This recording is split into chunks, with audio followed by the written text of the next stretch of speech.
Oh, Oklahoma. You're like the troubled cousin that we all try to rally around every Thanksgiving on the other side.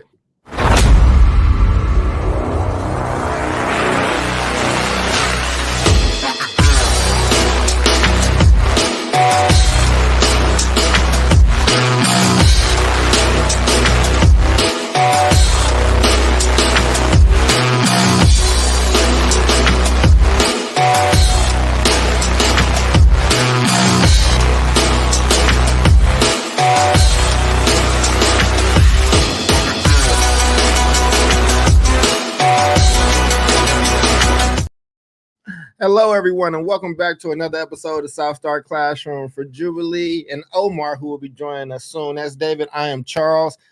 David, how are you doing, man? I missed you brothers last week. Yeah, that's right. Belated happy birthday to you. I know, man. Cole. Thank you. I know. Yeah. I did nothing to celebrate, so there's that. Nothing at all. We'll get that out of the way. Yeah, man. Things have been good.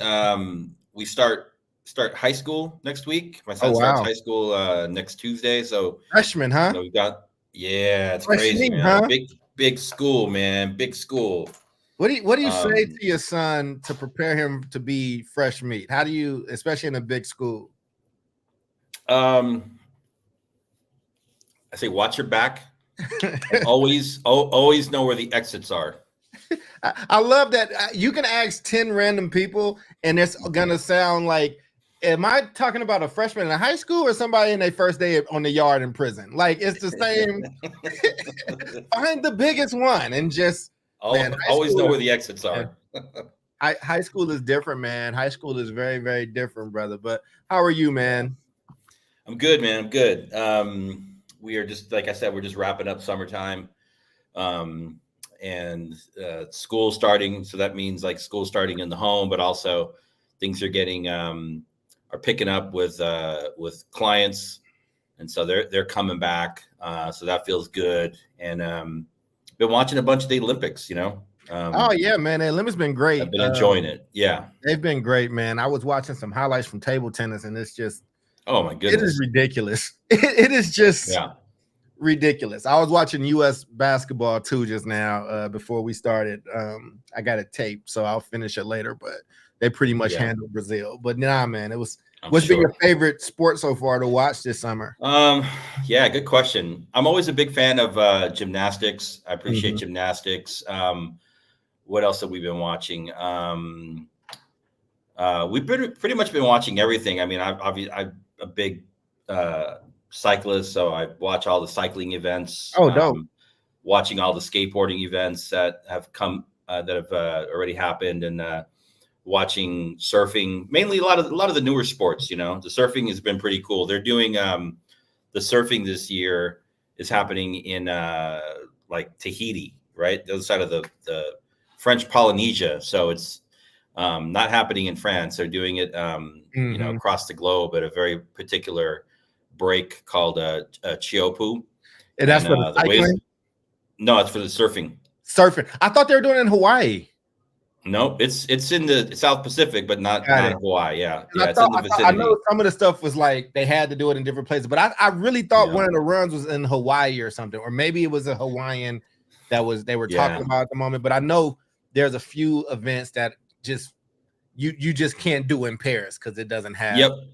You don't have the waves. You don't have, you need that kind of South Pacific kind of. Yeah. And we got the I was watching the and I don't know what team it was, but there was a one of the team synchronized swimming. Oh man, they've been crazy. Women's team.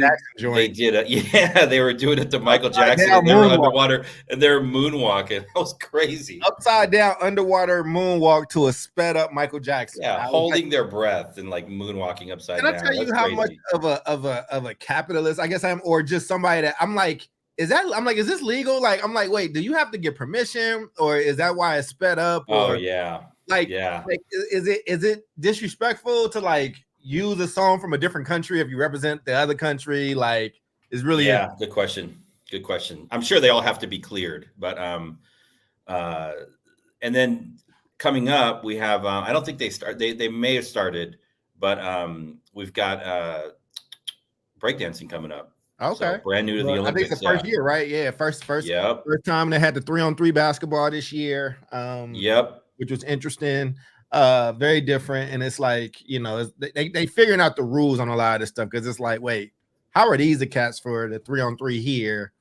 There's a whole league. You know, Ice Cube wasn't feeling it either, but we'll see how that goes, man. I'm interested in what the breakdancing is and how you judge it. That's my only thing, though, with like, and I used to love gymnastics. I used to flip when I was younger, not to that level, but I used to love flipping and flipping off of things. But I'm always nervous when it's the subjective sports, when it's like, if you're a big name, like, it's like, is there some way that we can, like, without it, like racing, like that race where Noah just won? Did you see that, where it was like a photo finish? I mean, it's like 5,000 of a set. I mean, it's ridiculous, but at least that's like black and white. It's like, okay, who got through first, as opposed to style points. So it's gonna be interesting to see breakdancing. That's your generation coming back, man. I mean, you know, I was a little young when breakdance was at its height. But before we go into that, and I've been fine, man. I worked. I worked over the weekend and had some work to do during my birthday, so I have not celebrated yet. But I'll be going next week. I'll be out the country. But it was, you know, I was in Indianapolis doing a training around the agentic black parent with a group of parents, and honestly, I just love doing that. Like, if there was a world where I could where money wasn't necessarily the issue, where I can make sure I was making really good money, I would just do that. Like, I would just do that and write and speak, and, you know, some podcasts and stuff. But that is the best thing that I do, is walking parents or community members through this stuff and helping them figure it out, and watching the moment where they go from not knowing to knowing. So it's going to be interesting. Before we hop into the big topic, though, let me get through some of these comments. But I wanted to share something with you that you hadn't seen yet, and I want to get your thoughts. I think it'll be funny. But first off, let's say, hey, Mama Toya, thank you so much for tuning in. We love you. Thank you for being here. We got Bill in from Joliet. He seems to be pumped about Harrison Walks. I think she did a good job picking who she picked. Bill with his very Bill comment of the prosecutor against the perp. I love Bill's excitement when we do our show. Keep it coming.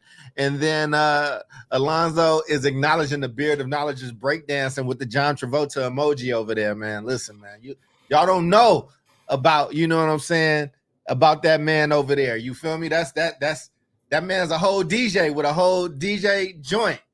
And then my boy David, my other homie David, it's one of my best friends. Hey, I love the show as always. Keep up the good work. So yeah, man. You wanna comment to Alonzo before I go to this new joint, man? They don't know about your hip hop roots out here, son. Oh man, no. I mean, that could be a whole different show. But I was definitely around for the genesis of breakdancing. I was in like early middle school. Like, we were there, like, when it was happening. We were like, you know, we were doing the whole thing, man. And got to meet several of the famous breakdancing crews that would travel from, like, New York, not to San Diego, but to LA. And we would go up to LA for competitions. So got to meet, like, several members of the New York City Breakers and other crews like Crazy Legs. This is like in the 1980s. Wow. So, you know, it was like one of those things where, like, I was there. It happened. Were you into like, I don't know, my parents, I don't know, my parents would just let me pile into a random car with random dudes and drive up to LA for like 2 days, you know?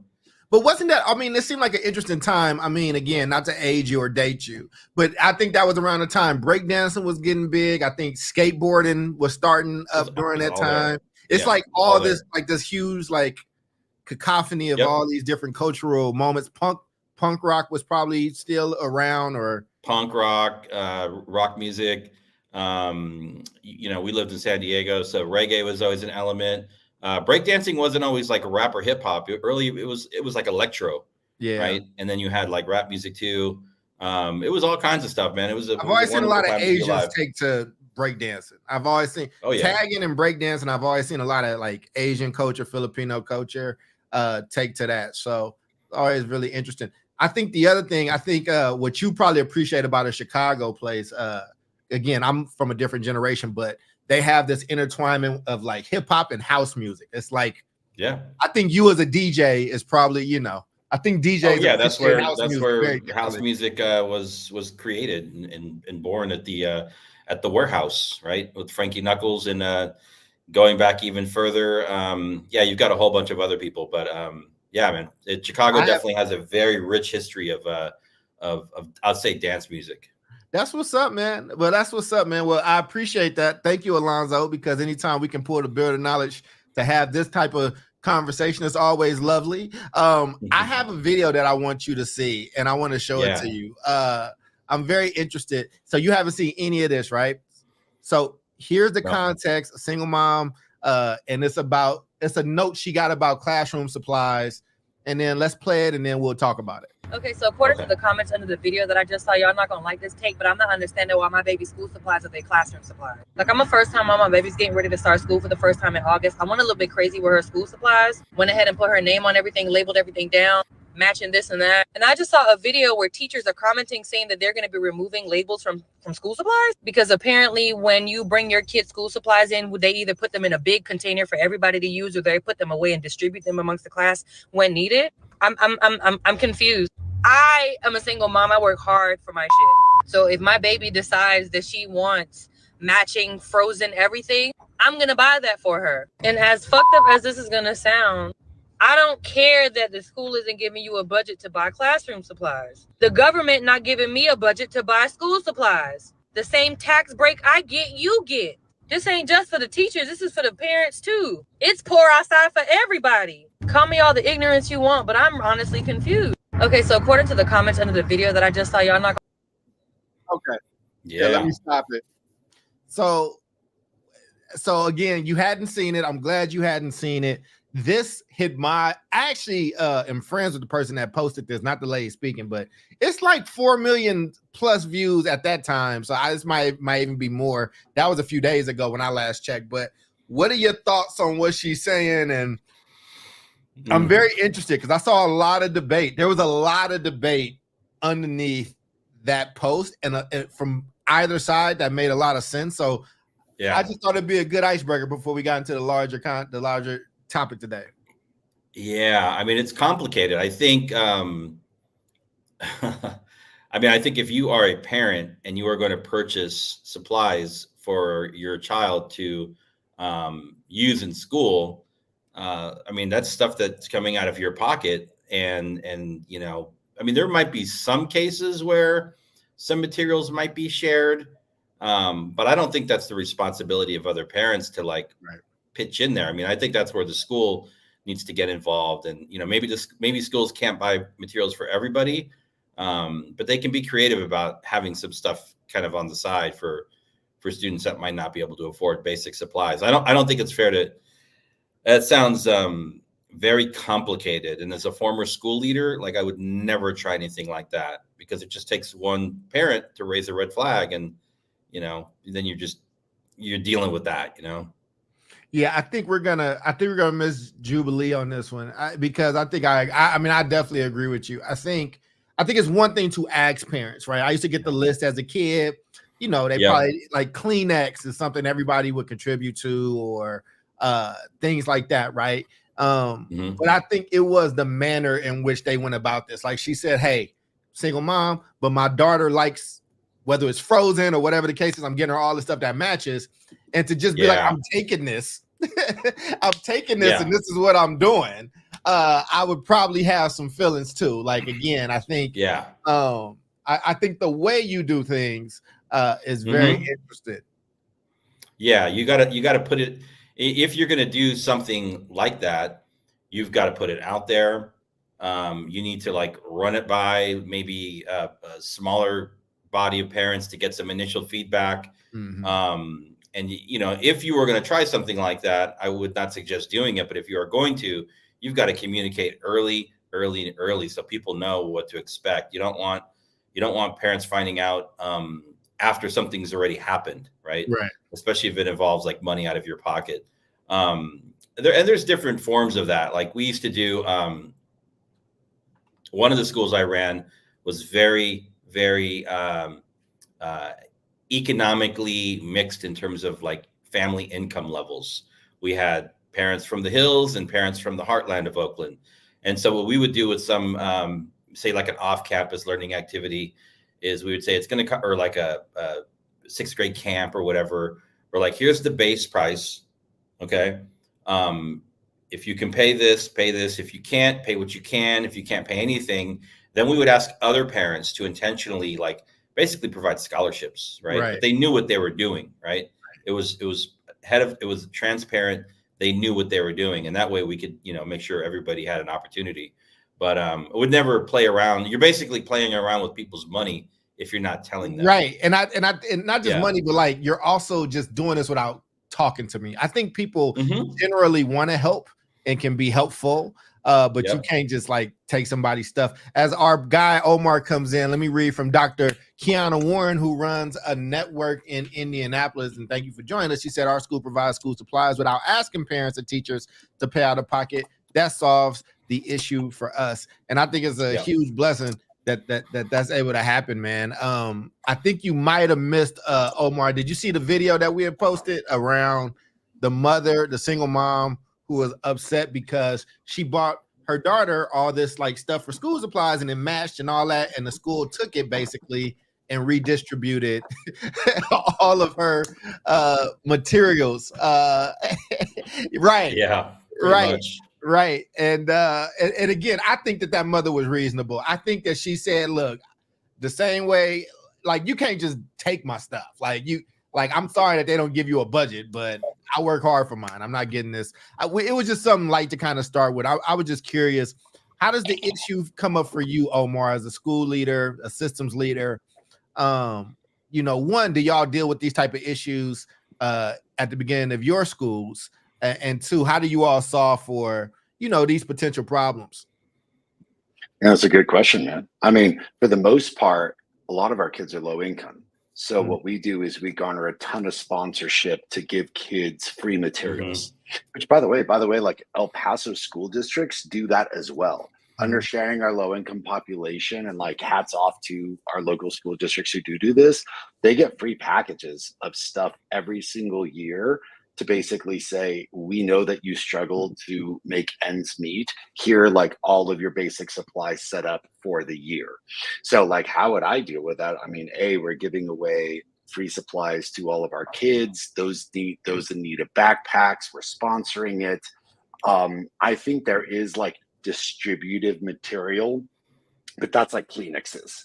It's like, please bring in 3 boxes of Kleenexes. That's what I said. Like we started with Kleenex, Right, exactly. Hand sanitizer now probably, but yeah, exactly. Whereas like the supplies themselves are kept to the students because it's like, here's what you need, but you're going to be particular about what you want. If you don't want the stuff that we want, go for it. Like grab your stuff. So, are you all having this conversation? And I'm sorry I'm late. Are you all having this conversation in context of like what's going on in Oklahoma? No. We were waiting for you. This was a Lucy. And as we transition into that, and I'll throw it to you, David, on Oklahoma, I'll just say this. Okay. When I remember being in school and like, I remember Trapper Keeper was like the Ferrari. Like if you had a kid with a Trapper Keeper and Lunchables. Say by the bell, Trapper Keeper, baby. Yeah, this is what I'm saying, right? Like that and Lunchables, like the kids with Lunchables, I was so jealous of these people. And Trapper Keepers were like that thing. So our school used to do like little raffles or things, or you could earn points and they'd have like the cool stuff, but they turn into incentives, right? Like if you win like the little reading competition, you can get the Trapper Keeper. But you'd be interested in we're always going to find a way to see who is the have-nots and the haves. But anyway, enough for that. Thank you for being here, Omar. David, why don't you lead us into our main topic that will take us through the rest of the show? Yeah. So we've talked about this particular individual, and we've definitely talked about Oklahoma, but we're going to focus the rest of our time today on the show talking about what the hell is happening in Oklahoma. So I want to start out with some basic definitions. We're going to be talking about the state superintendent of public instruction. His name is Ryan Walters, I think. And he's a very interesting individual. Every state has a superintendent of public instruction, and it's an elected office. And so what their main roles are, focusing on education policy and funding issues, advocacy around funding, policy implementation, public accountability, data and reporting. It's very much a bureaucratic role, at the heart of it. It is not necessarily a political role, meaning a partisan political role. If you're an elected official, you're going to be involved in politics, but not necessarily the type of culture war politics that we're seeing Ryan Walters engage in. So I'm going to provide a couple of examples here of what we're talking about. And then Omar, I'd love for you to take a deep dive on the one piece that you brought forward. So first off, the superintendent of Oklahoma, Ryan Walters, was elected. Before he was elected, he worked for an organization that advocated for school privatization and school choice, right? That's his background. So he did work with, funders like the Waltons and so many others that we are familiar with, right? We've been in these rooms. I've been in these rooms. Yep. You've been in these rooms. Omar, you've been in these rooms. And so that's his background. And he was elected to run the state's public education system. Okay. He's quickly aligned himself with quote unquote right-wing, conservative movements, meaning, Moms for Liberty, who we've talked about. He's brought them in as a partner in education in the state. He's attended their national summit several times, advocating for parental rights and school choice. He's supported legislation like the House Bill 1775, which essentially made it very difficult to teach about anything other than white history, right, in the state of Oklahoma, restricting the teaching of race and gender topics.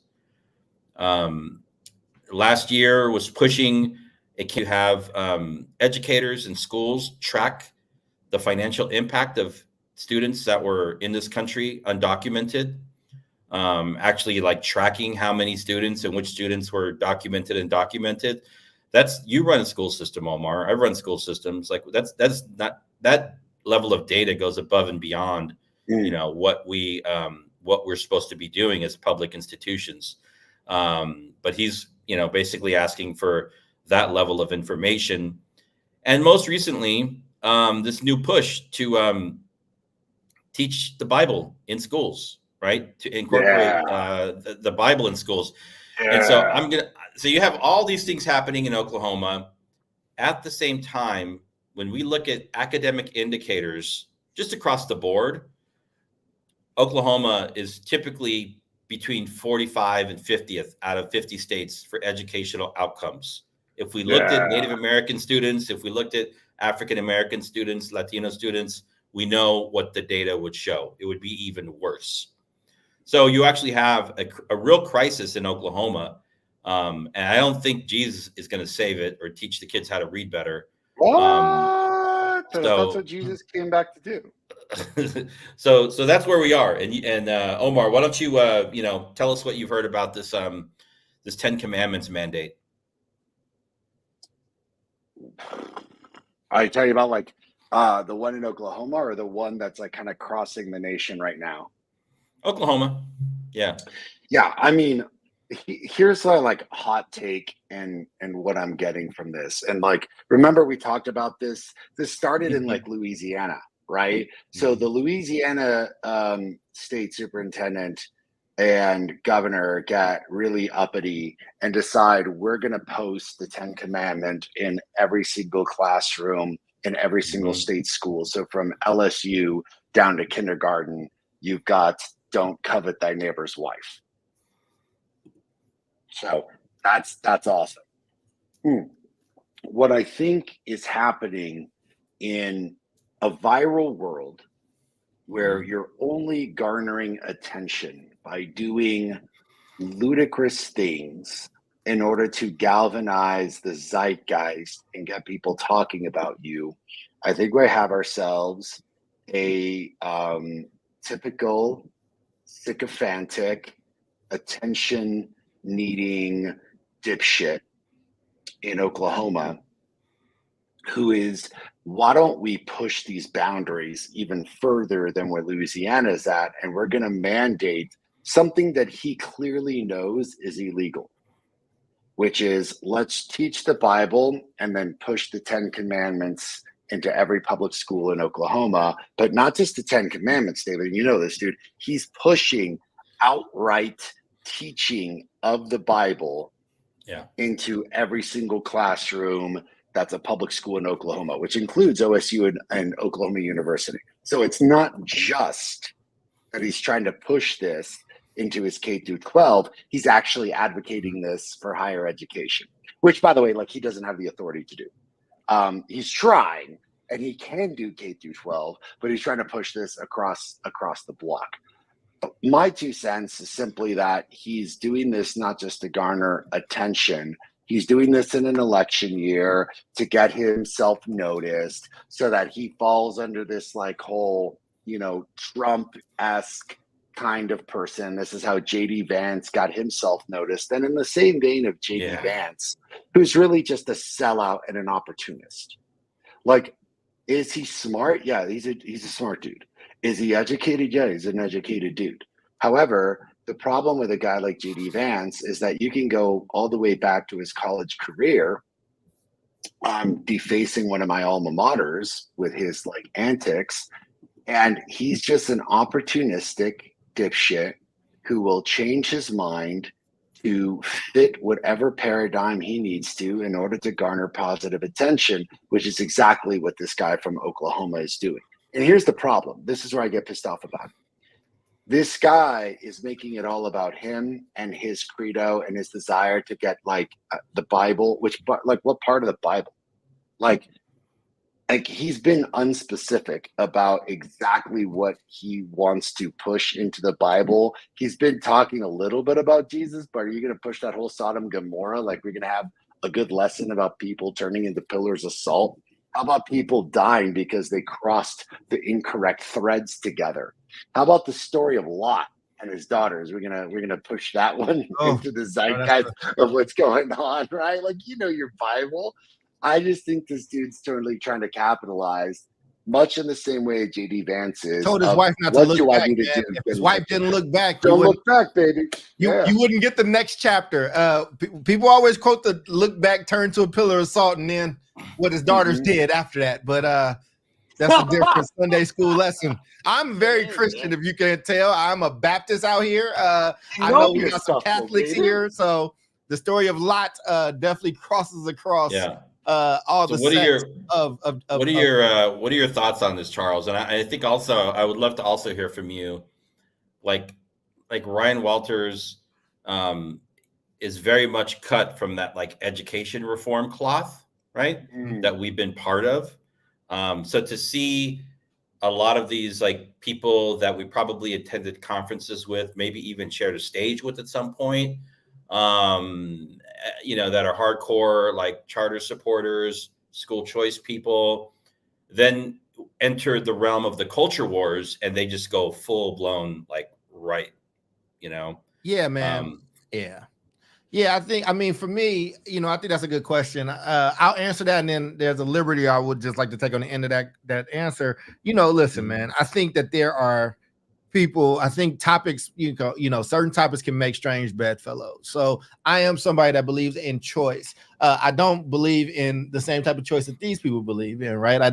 I am somebody who takes my faith very seriously. I could be a much better Christian. I'm very, very much not good at that. But I also believe in the separation of church and state, right? Like I don't think that is fair. I would feel some kind of way if I was forced into having to look at any other religion or things like that. And I think it is a big show. I think it is trying to become a superstar in the Republican Party, and not just the Republican Party, but this new, very, very like super far right party like that's kind of growing. And I think that there are counterparts on the left that are just crazy. I think the super far left is crazy, and I think the super far right are crazy.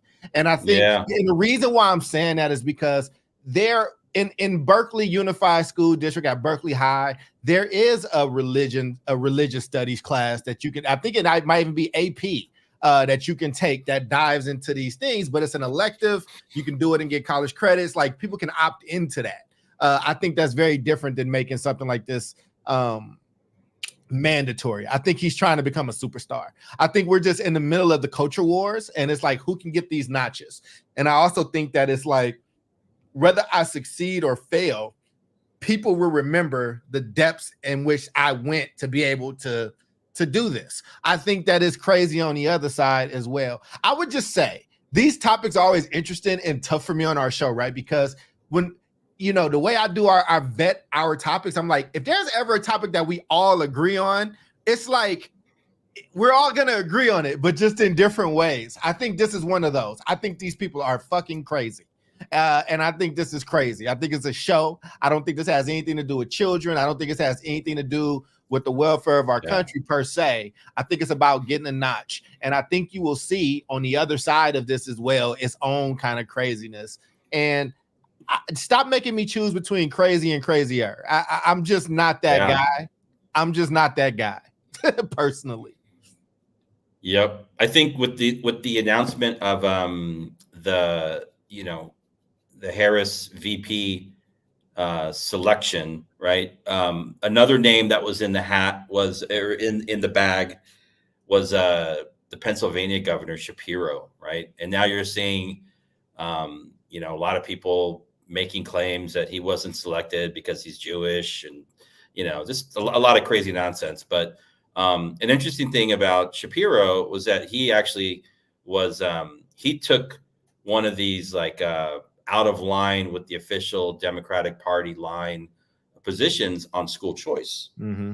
He was a big school choice supporter in Pennsylvania. Right. It's probably has nothing to do with why he didn't get picked. Between exactly, but and the Zionist thing, I think between those two, I think they were like, it'd be tough. Yeah. But frankly, I don't think that we shouldn't, like, the Jewish thing. I was like kind of excited about. I will just quick 2 cents. The dude that got chosen is Minnesota. Yeah. You've got Shapiro coming in and helping her out in the Pennsylvania to rally that state. You've got Gretchen Whitmer coming and helping in Michigan. The weakest state she's going to have to pull is Wisconsin. I think they purposely picked this shit because Minnesota, right next to Wisconsin, they're trying to take both of things and solidify the election. But that's a totally different take. You may be absolutely right about the all that other stuff, because teacher unions don't like them school choice people. My point is like this is an interesting moment because I'm not giving up on any of my like values or ideals around my particular vision of what school choice could look like. But I kind of am, because I just feel like I need the Democrats. I need this ticket to win, right? But if you look at education wise, what we're back to is a Democratic ticket that is like full blown lockstep with unions, and a Republican ticket that is like full blown, like, let's blow up the DOE, let's blow up unions, let's bring back in Betsy DeVos and all these other people. They're just two extremes, and it's like there's no nuance. I mean, the conversation around education is going to be very much going to be like what we can expect, and that's unfortunate. But I guess you got to pick and choose, right? Yeah, I mean, but like you said, man, I just think that there is whatever. It's almost like the people in the far left and the far right. Let me stop talking about the far left, because this is the far right right here.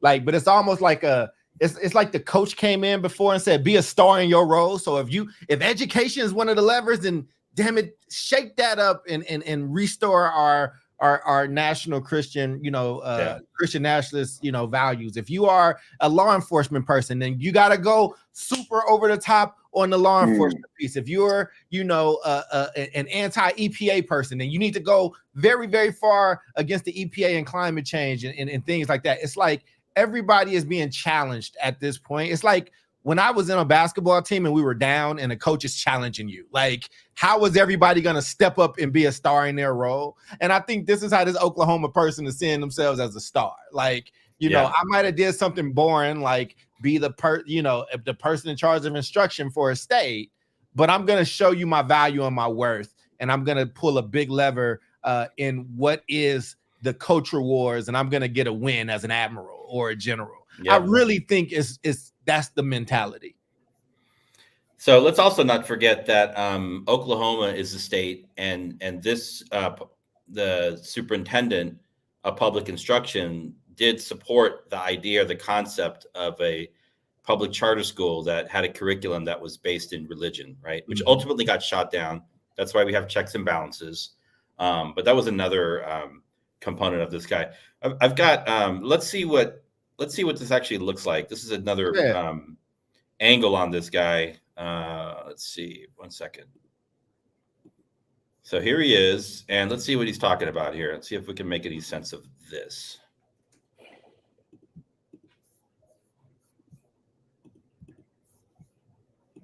We cannot allow these individuals to continue to teach in the state of Oklahoma. I want to thank Kaya Rachik, who brought this first to my attention of what she found online to show this hateful, nasty rhetoric. And it is a very sad day in politics to see the hatred that's coming from the left to want people assassinated for their beliefs. And I believe teachers are to teach, not indoctrinate. And so we want to make sure to send a message loud and clear that no one will be allowed to teach in the state of Oklahoma if they advocate the assassination of President Trump. So what he's talking about there, let me get rid of this. If you missed the name, he's referring to the woman that started this Libs of TikTok account, right? And now they're very prominent on social media. And they basically, like, if Omar is a teacher in El Paso and you upload something to your TikTok, Omar, about, you're running the, the LGBTQ program at your school, like, they're going to put you on blast and, like, they're going to make you famous, right? Because of some controversial take. And so what this creator was doing was, not, I wouldn't call her, I guess she's a content creator with the KKK, was, putting out, like, doxing teachers that were expressing their views on this, on the assassination attempt of Donald Trump. I don't think anybody went overboard, but, and then now he is going to use the Libs of TikTok to identify teachers that are teaching within the Oklahoma public school system and, like, work to terminate them, right? Because somebody said something on social media.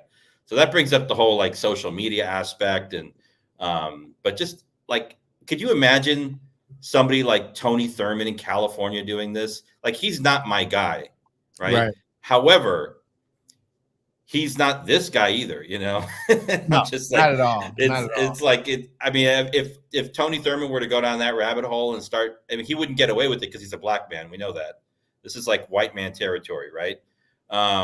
It's crazy to hear the words that come out of his mouth. Yeah, man. I think it's crazy, man. I think this is a new level of bird dogging. I think all these things started at a simple place. I think that they started, I mean, if you go back 10 years ago when you and I are at board meetings in Oakland, and it's like, okay, I don't really like this and I don't really like that. And we kind of, we'd have conversations with those people and disagree and whatever. And I think it is so much like, those were like lullabies and romantic walks in the park. Like, this shit is crazy. These people are crazy, man. Like, and it all feels like some kind of holy war. And they're forcing you to take a side. And it's just like, this is not steeped in reality at all. But we live in a time of internet microwave shit where everything got to be hotter than the last thing. It got to be hotter. It got to be hotter. And I think it's going to just keep growing. I truly do. I wouldn't be surprised if I saw another side do, like, I think that's what they used to do, right? They would try to do like a Satanist cult. Like, when religious stuff overstepped the boundary, then they try to start a Satanist group at a school and say, but I thought there's freedom of, such and such, right? It's so much stuff happening in the world, man. Like, it's so much stuff. I just think that we are weakening ourselves from the internal fabric, and it's just it's scary to me, man. It's making me draw back on the political show that Omar and I did a few weeks ago. But I mean, this is right in line with that and right in line with a playbook.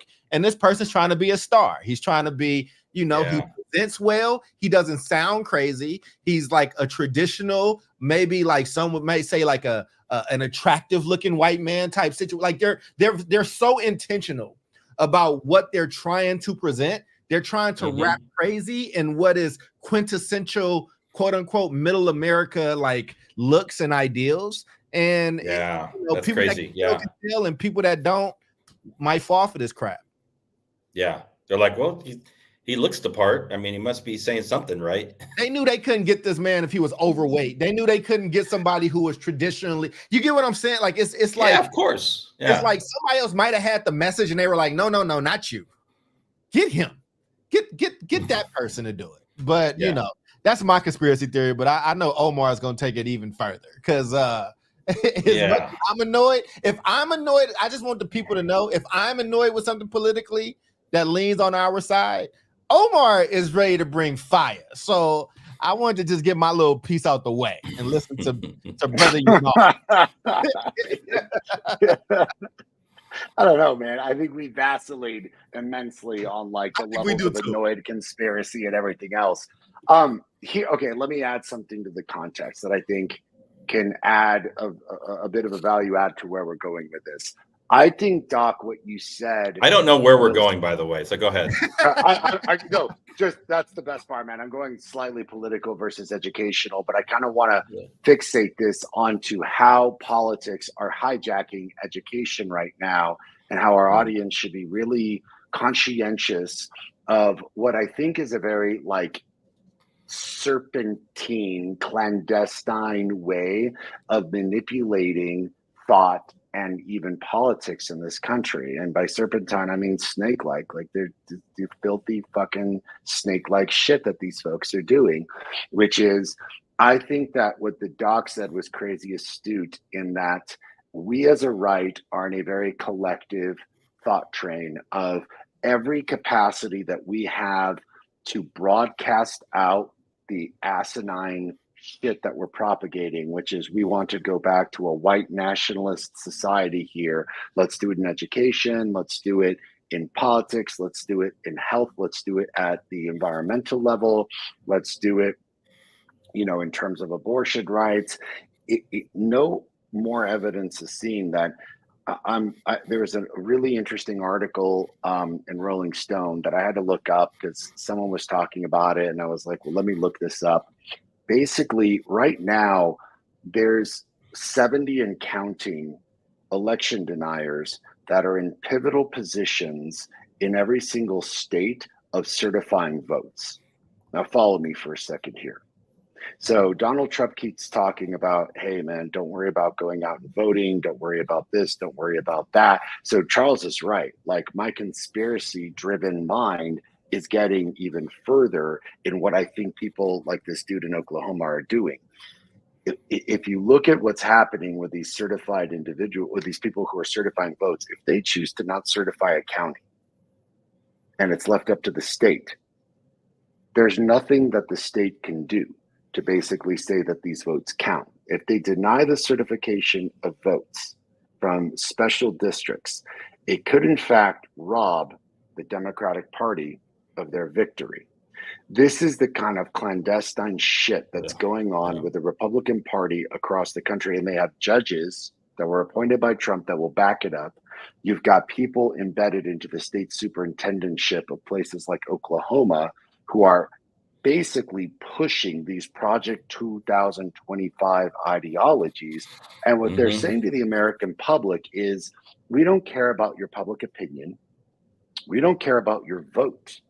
We don't care about democracy. What we care about is this ideology, and however we're going to get it done, we will have done it in a very clandestine, behind-the-scenes way that will eradicate the ability for people like our audience members and us to have a say-so in it through democracy by eradicating the ability for democracy to even have our ability to do this. And that's what bothers the shit out of me is how are you not giving the American people the choice in a democracy to do what they care about? So you look at every public opinion poll for things across like, you know, gay rights, abortion, concerns about infrastructure, jobs, inflation. Look, you want to blame Democrats and Republicans, great. That's what a democracy is all about. You want to vote Republican or vote Democrat, great, because that's what a democracy is all about. I got some real huge issues with this pissant group of Republicans basically saying we're going to thwart votes, thwart democracy, thwart the entire American experiment, and dismantle that by essentially infiltrating it from the inside, creating a Gestapo of fuckers who are putting these TikToks up to not only embarrass, but create a common enemy out of people who are trying to keep the democratic process and infiltrate in areas of influence to eradicate people's ability to have a say-so in this country. So yes, Doc, you're absolutely right.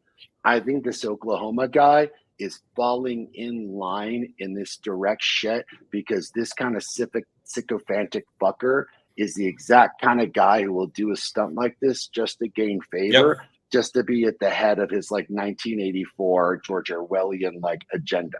This is scary shit. And when and like our audience is like, oh my God, like what the hell is happening? I'm like, yeah, this is happening. They're like, what does this have to do with education? I'm like, education is a public utility that is now trying to be eradicated. And not just eradicated, is trying to be conformed into Christian thought. Now, I want to know who in our audience wants to be forced to hear Christian thought versus having the option of hearing it at your respective church. Do you? Yeah. Is that what you want, Doc? You want?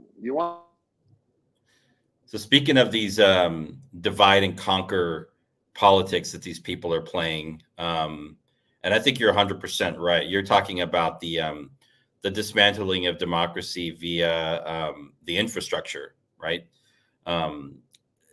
Take a look at this. This is classic right here. This is Ari Fleischer, right? Former White House chief of staff or whatever. Yeah, PA Governor Josh Shapiro should change parties. Pro-Israel candidates are welcome in the GOP. Gets a retweet by Betsy DeVos, who's the former, education, whatever the title is called. Secretary of Education. Yeah, under Trump. Pro-school candidates too. These are two grown-ups, right? Playing divide and conquer, right? Over two very emotional issues, man. This is what it's come down to, right? Yeah. I mean, that's who these people. I mean, listen, man, but that's what's at stake right now, right? I think there are sides. I think there are people in leadership positions. I think that, there are people locked in on either side of where our country is divided at right now. And I think that the vast majority is in the middle. And you might be leaning left and you might be leaning right. But I think for the most part, people want sane leadership. I think but when you drive this narrative, this replacement theory narrative, when you've told white people that they about to be replaced and out of power and out of favor, they scared of y'all. Look, they already doing stuff on this side. The black side, but they've been at 12 and 13% for 30 years. We handled them. Jail, fathers, all that stuff. They're trying to court y'all. They trying to court brown people and their type of brown that came in a certain type of way. And I think that it's who's going to sign on the dotted line next to become white? I think that that's where we are. And I think that you do that by saying, hey, they know Betsy DeVos isn't dumb. She knows that Shapiro is a rising star on the left. He's going to be able to do whatever he wants. He's going to get, if they win, he's going to get tapped to do something. What she's trying to go at is those fringe Democrats who do believe in choice and who might be pro-Israel, who are saying, hey, look at what they're doing. Your guy didn't get picked because he's a Zionist and he's pro-choice. So if they're going to do that to him, what do you think they're going to do to you? It's very much dog whistling. Everybody is fighting for the undecided middle. And here's the thing, this is our fault as a country who doesn't have a real democracy. We have a democratic republic, but we don't have a real democracy. And what happens is it behooves you in this country to be undecided until the last minute. It behooves you to be in this I don't know who I like, because at the end of the day, you become some of the only people that matter. Every bit of words that go out is to get you, whether it's left or right. And again, we probably should have been a political podcast too. We probably should make one on the heels, but I don't know if everybody, sometimes I forget and I assume that everybody is that locked in and that engaged, but they're not. Like when you go into, I was just in Indianapolis, Fox News is on everywhere. It's on everywhere. And these are nice people. These are great people. And these are not just white people. These are black people. These are brown people. These are Asian people. And when you see certain things come up on Fox News and you're watching a room react to that, like just off top, and it's like, oh shit, like my friends in California, my friends in Chicago, my friends in New York, like I don't think you understand. Like, right, like they have a plan that they're driving hard on.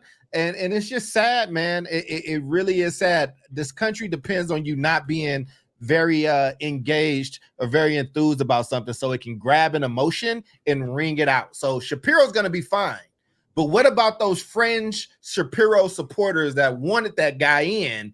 And it's like Fox News is going to tell them over and over, well, you know, it's because he's because he likes Jewish people and because he's a school choice person and they don't like you. Like you're not woke enough for them. And I think it is scaring some people. And I think it's sad, man. And I think that it bothers me. I mean, you're right about you're right about the whole thing, right? But I think what hit like a specific note is that the complacency factor is what everyone is counting on. Like, don't pay attention to this. It's like magicians, right? It's like, what is it called? It's not called a distraction. It's like, look over here. Look over here. Right? Yeah. And really, I feel like that is what the Republican Party is trying to do here is like, look over here so that you don't see what's happening over here. And I think the Josh Shapiro thing is like a really perfect example, like you said, of like divide and conquer.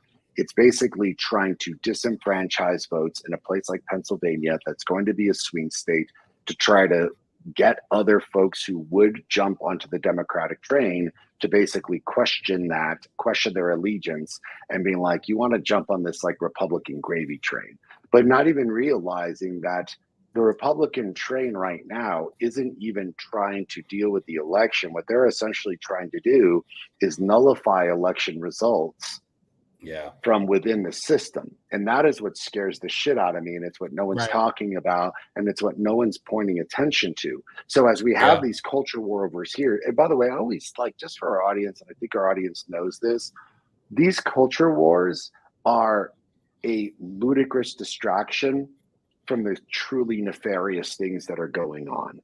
And like translated, there's some really upsetting shit that is happening that are people trying to do.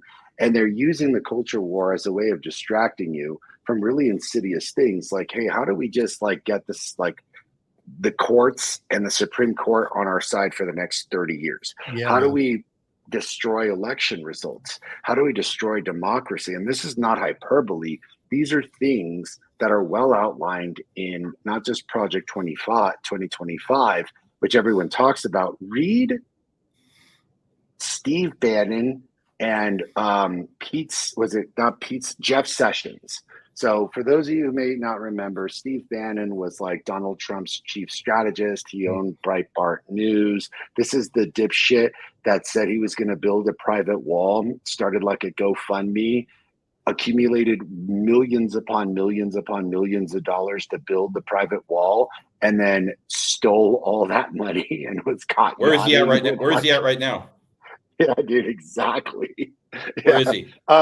He is serving some jail time, but is going to be out in a few months and then going right back to counseling Trump, right? Same with Giuliani, right? And then Jeff Sessions was the original attorney general for the Trump administration, but Sessions and Bannon wrote this incredible like manifesto. Read that manifesto, dude. It is word by word very much aligned with what Project 2025 is talking about. Too many immigrants are coming in. Brown people are procreating way too much, and white Christian nationals are going to lose their footing as the power structure in this country. So here is the script. Here is the plan. This is how we get white Christian nationals right back in. By the way, Jeff Sessions ties to the KKK.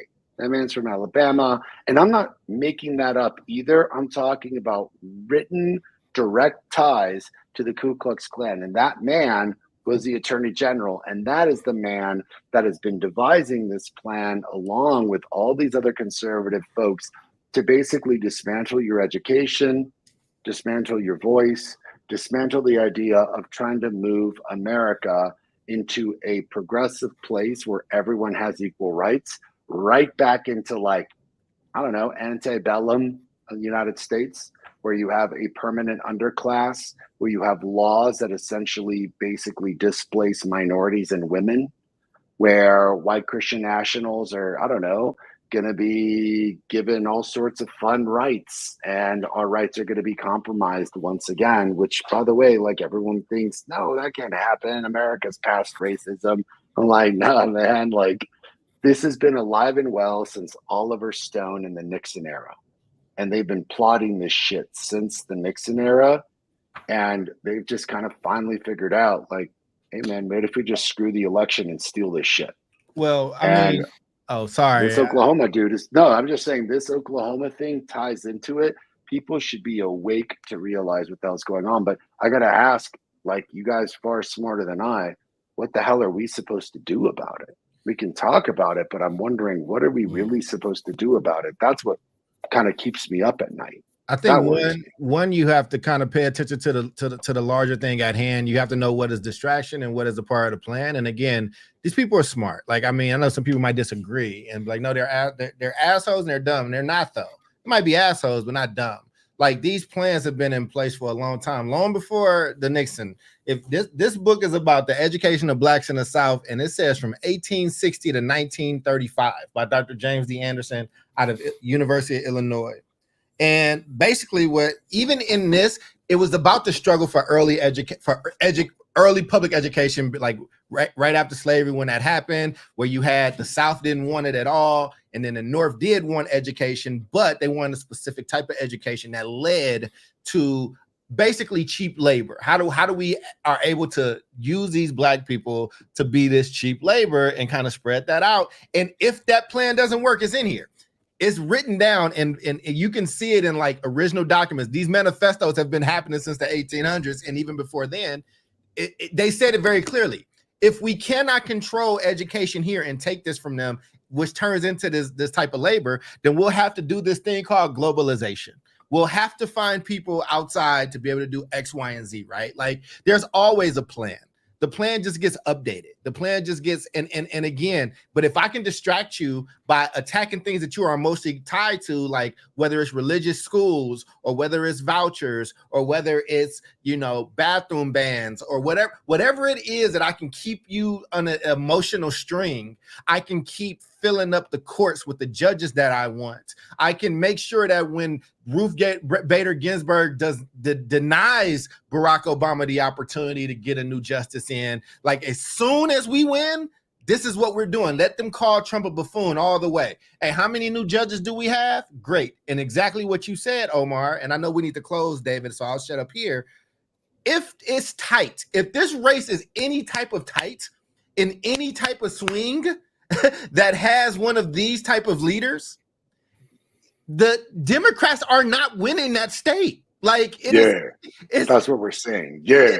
And I got my judges. That's the thing that people got to really be paying attention to, because we're setting up the take in front of you.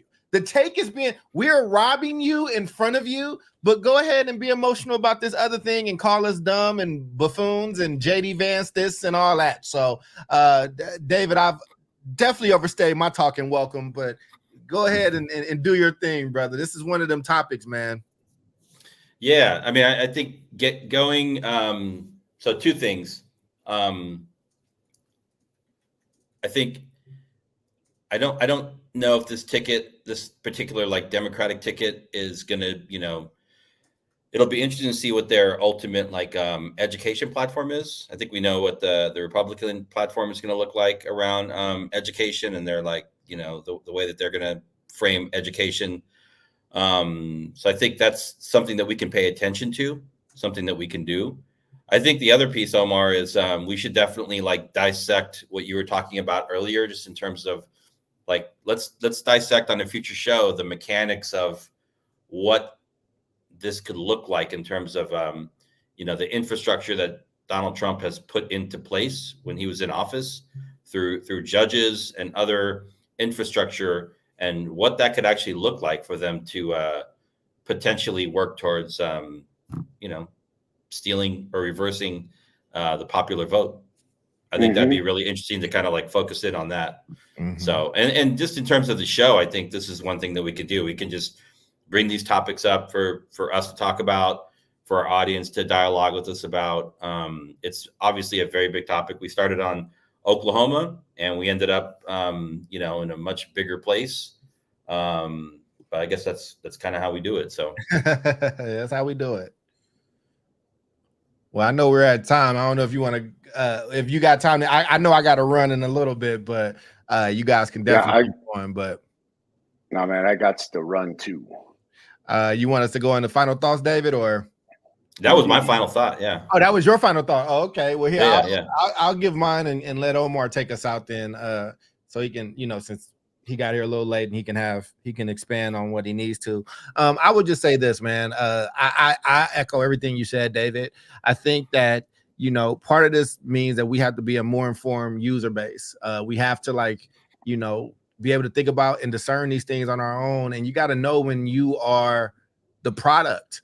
Like, if you're not sure of what the product is, then you are the product. And so even as I talk about this, right, it's like, how do I talk about this in a way that informs people without telling them necessarily what to do? But like, hey, man, like, look at the larger play here, or look at, you know, when somebody's trying to get you to do something, they're going to definitely give a little. And before you know it, you might be trapped inside of something. I think that's what Oklahoma is doing. I think that this right-wing movement, people have to stop being surprised when you hit a faction and a faction hits back. Like, just understand when you are in a fight, and understand that there's going to be blows left and right, but you got to keep your head on the swivel and your eyes on the prize. And that's what I would say in my final thought.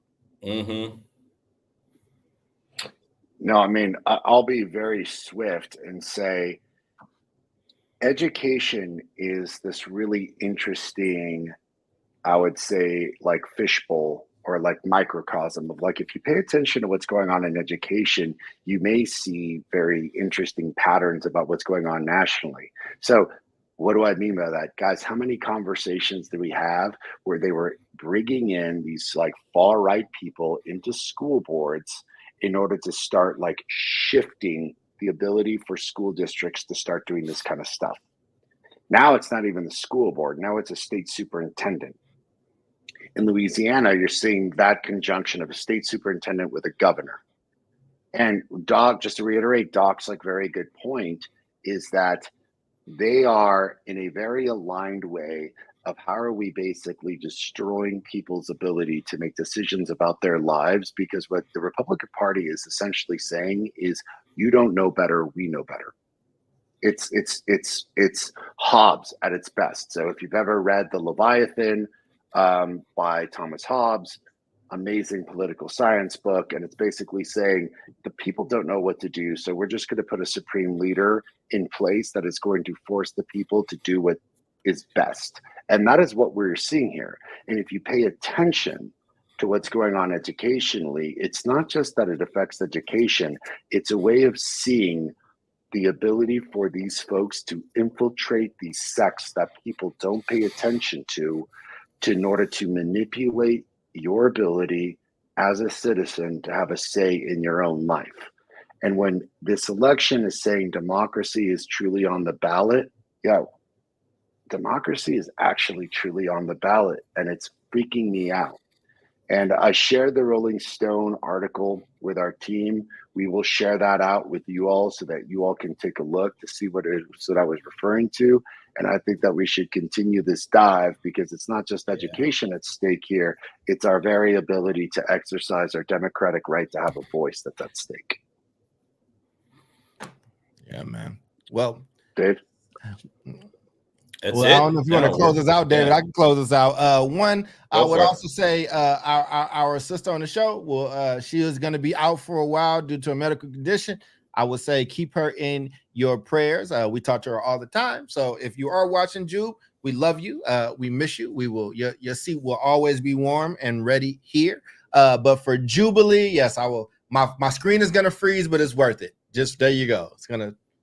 Oh, I took it off. Good. So my screen doesn't freeze anymore. But for Jubilee, that's Omar. That's David. I'm Charles. And we will see you all same bad time, same bad station next week, even though I will be out. I'm going to be out the country, y'all. So y'all got to hold it down.